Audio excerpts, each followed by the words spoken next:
మాజీ ముఖ్యమంత్రి జగన్మోహన్ రెడ్డి రాజ్యాంగ దివస్ సందర్భంగా నిన్న ఎక్స్ వేదికగా ట్వీట్ చేయడం జరిగింది.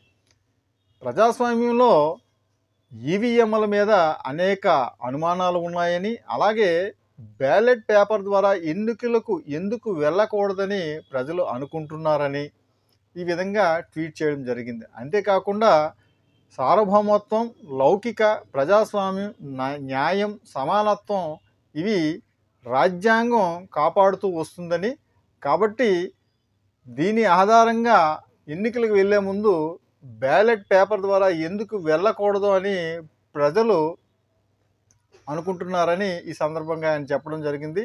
చాలా మంచిగా చెప్పారు.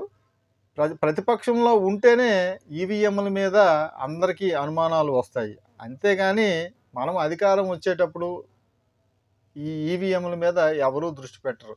అన్ని రాజకీయ పార్టీలు ఇదే తంతు.